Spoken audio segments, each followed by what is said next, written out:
This is the Matilda, a sturdy and capable fighter out of Tier 4. And this is what we do to Matildas. We eat them. Hey, you! I should probably be running now. You're stealing my show! I have zero idea who that was at my desk. However, he was going through my notes, and I'm thinking I'm just going to pick off where he left off. To start at Tier 5, there are 3 different guns you need to know. The Pecker, the Derp, and the competitive guns. It is almost fundamental to know the characteristics of these 3 guns, as they each have their own distinct reloads, aim times, and playability. Packers can be very brutal cannons. They have low calibers, fast reloads, and low damage. If you're firing fast enough, you can output a lot of damage if somebody's out in the open, say like in this clip. On the other end of the spectrum, you have derp guns. They have higher caliber cannons and tend to have slower reloads and high damage outputs, so high risk, high reward. One important thing to note about derp guns is that you have to understand your ammo types. You have heat, HE. That stuff matters.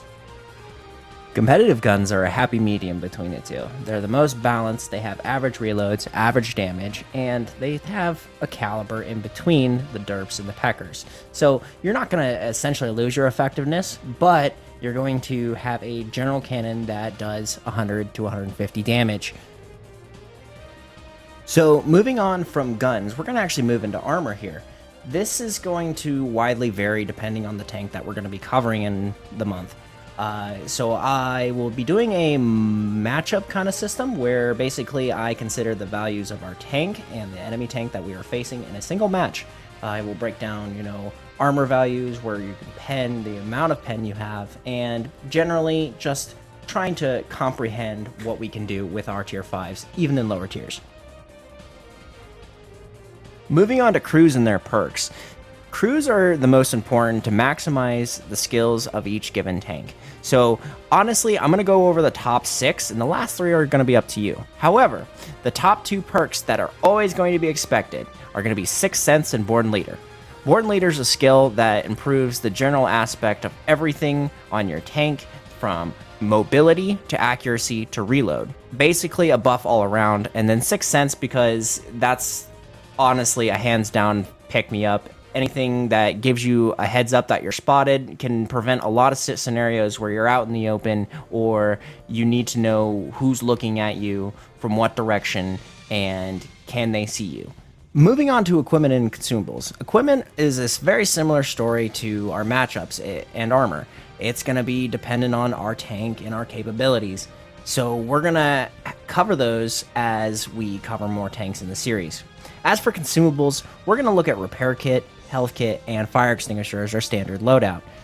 This is going to be pretty much standard on all of them, except for certain tanks that can't utilize the fire extinguisher as well. A good example would be artillery or even light tanks.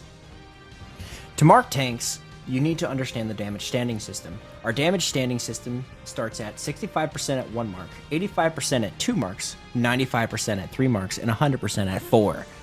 Your damage standing is a combination between raw damage and assisted damage. This will take your average over a certain number of battles and determine how your mark is and how your performance is based on the vehicle. So this is our marking website. It's wattconsole.info/marks/. Right here, you'll find general statistics on tanks and their mark values. For example, to 4 mark a tank, say like the T-34, you need to average around 1139 damage. The same thing goes. This is a good general way to understand where you're at and what your expected output is on your tank. Moving on to maps. There are a lot of maps to cover in World of Tanks. And based on whenever I cover a match, we will kind of break down what's the best strat for a map and where we can make the best use of our tanks. So as we go along, I'll highlight the best spots on these maps. Some of these aren't even in the game anymore. Yeah, this is in Mars. Alright, now's the time where I cover a match. Whenever I cover a tank in this, I'll cover one full map and kind of explain what I'm doing here. But for now, we're going to do IKV on steps. This is equal tier, and I am basically alone. Now, before we start, I want to point out in steps is that if you have a very stealthy tank destroyer like I'm driving right now, the IKV-103, you're going to generally want to use this ridgeline right here in the back. This ridgeline has a lot of good stealth spots, and if your scouts do what they're supposed to, you can actually take advantage of the long range distance. We're going to essentially play a game of golf with this because this is a derp gun and our shells are going to lob over long distances. The 2 buckets come out and I can't really get a shot on them. We're moving along here and the 14 TP has decided he's going to want to die. So we're already up 1 kill and our team is generally staying in one area. It's important to make use of these bushes right here as they are generally like the last line of defense for your base in this. On the other side, it's the same thing where there is a ridge line that you have to hide behind. We're actually taking a whole bunch of fire right here. I don't know if you can see all those bullet tracers, but we got to keep in mind, like right now, our team is not very spread out and this bucket could spot us right here. So I'm not really going to poke my head out on the fear of not getting spotted and absolutely annihilated. The IKV, being as small as it is, has a really good stealth, only compounded with my crew that is a super stealth crew that has nothing but pretty much spotting and stealth. And he comes up and he made it the worst mistake of his life. We're going to wait until we are unspotted because we are 6th sense right now. Not targeted, thank God, so we know that Artie's not looking this way. And I see this big juicy T1 heavy right here out in the open, and I'm definitely going to try and get a shot on it, but ultimately not get anything because he dipped down. This Churchill coming into our sights, what is it? Only has about 75 millimeters of armor on its sides, so we're going to use our 140 millimeters of pen on this heat ammo for this IKV in order just to chip him down in our 600 and basically render him null. He's one shot and he won't be causing a lot more issues as I'm going to finish him off right here. Now, what's important to note is that the teams were once at 9 and 13, we were at 9.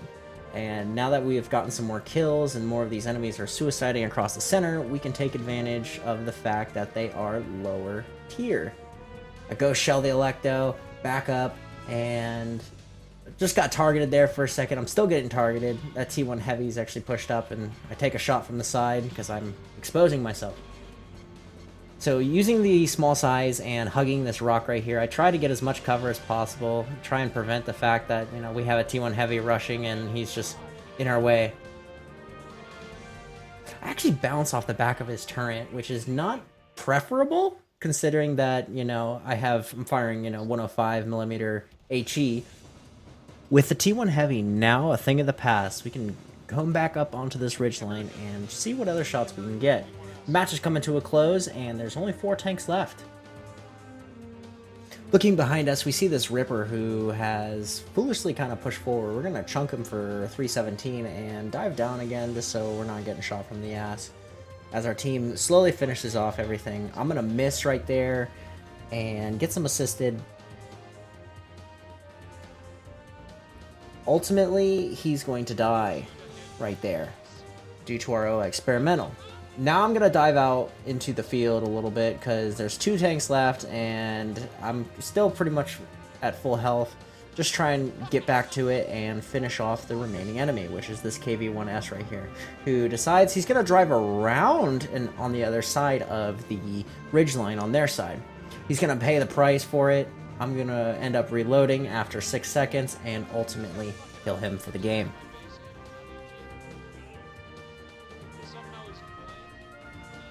Cut to the end screen, epic victory. We came 2nd overall. What is it? Our platoon mate, Cujo, got 6 kills. I got 4 kills in the IKV. Moving on to the after action report, we did do 1,600 damage with 387 assisted. This will end up combining to over 2,000, which is very good. The scoreboard continues to reflect this. There are a few members on our team that didn't do as well, but that's expected, especially with everybody being so new and just kind of diving out there and dying immediately. Let's give the wheel a spin to see what tank we're going to be covering first in Chapter 2. Man, the OI experimental gimmick round 1. Here we go. Remember to like and subscribe.